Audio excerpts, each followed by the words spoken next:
পুরুষ মানুষের অভ্যাস হলো ঘরে বিরিয়ানি রেখে বাইরের পান্তা ভাত খেতে তাদের খুব বেশি মজা লাগে। আমাদের সকলের সাকিব ভাই কিন্তু বাইরের পান্তা ভাত খেতে খুব বেশি ভালোবাসে। না হলে শিশিরের মতো এত সুন্দর একটা পরীর মতো মেয়ে যে কিনা বাংলাদেশের যে কোনো নায়িকাকে টক্কর দিতে পারবে, এমনকি তার 3টা বাচ্চা আছে, সেই শর্তেও সে এত বেশি সুন্দর, এত সুন্দর বডি ফিটনেস, এত সুন্দর ফিগার, এত কিছু রেখেও সে বাইরের পচা পান্তা ভাতের দিকে নজর দিয়েছে। সাকিব ভাইয়ের রুচি দুর্ভিক্ষ দূর করতে তার জন্য বিরিয়ানি রান্না করে দিয়েছি। আশা করি এই বিরিয়ানি খেয়ে তার বোর প্রতি মন আসবে। শেষেরভাবে বিরিয়ানি রান্নাটা শিখে রাখেন। আমি কিন্তু আমার স্বামীকে এইভাবেই বশ করেছি। আপনি কিন্তু আপনার স্বামীকে বশ করতে চাইলে অবশ্যই বিরিয়ানি রান্না করে বেশি বেশি করে খাওয়াবেন। প্রথমে কড়াইতে তেল দিয়ে সেখানে পেঁয়াজগুলোকে দিয়ে দিয়েছি বাদামি করে ভাজার জন্য। আর এইদিকে মেয়ে বারবার এসে আমার কাছে দেখাচ্ছে তার লেখা ঠিক হয়েছে কিনা, কিন্তু তার লেখা বারবারই ভুল হচ্ছিল, এজন্য সে বারবার কারেকশন করছিল। আর এদিকে হচ্ছে মাংসগুলোকে আমি দিয়ে দিলাম পেঁয়াজের ভিতরে। এখন হচ্ছে পেঁয়াজগুলোর সাথে মাংসটাকে ভেজে নেব। আর আমার বিড়াল এখানে বাইরে চলে গিয়েছিল, সে চলে আসলো। আর এখানে হচ্ছে বিরিয়ানির মশলাটা তৈরি করে নিচ্ছি। বাটিতে প্রথমে 3 চামচ বিরিয়ানি মশলা, তার সাথে হচ্ছে আদা রসুন জিরা বাটা একসাথে দিয়ে 3 চামচ দিয়ে তারপর তার সাথে গুঁড়ামরিচ দিয়ে ভালোভাবে পেস্ট করে নিব। মশলাগুলো একসাথে ভালো করে মিশিয়ে নিচ্ছি। তারপর হচ্ছে আমার মাংসটা ভাজা ভাজা হয়ে গেছে, সেখানে মশলাগুলোকে ছেড়ে দিব।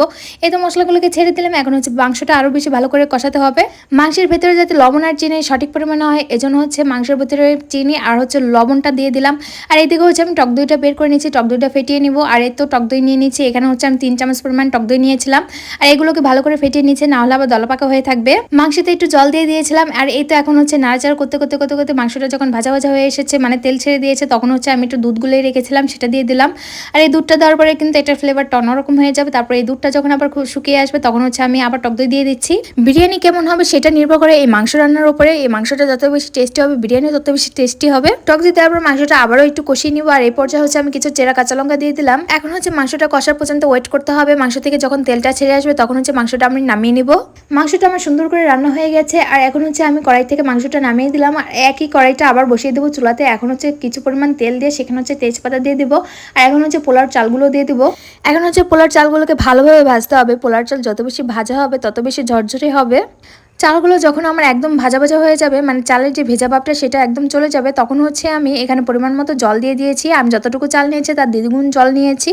তারপরে এই তো জল দেওয়ার পরে কিছুক্ষণ পোলাওটা ঢেকে রেখে তারপর হচ্ছে মাংসগুলোকে দিয়ে দিব। যখন পোলাওটা 80% সিদ্ধ হয়ে যাবে, তখন মাংসটা দিতে হবে। এখন হচ্ছে মাংসটা পোলাওর সাথে খুব ভালোভাবে মিক্সড করে নেব।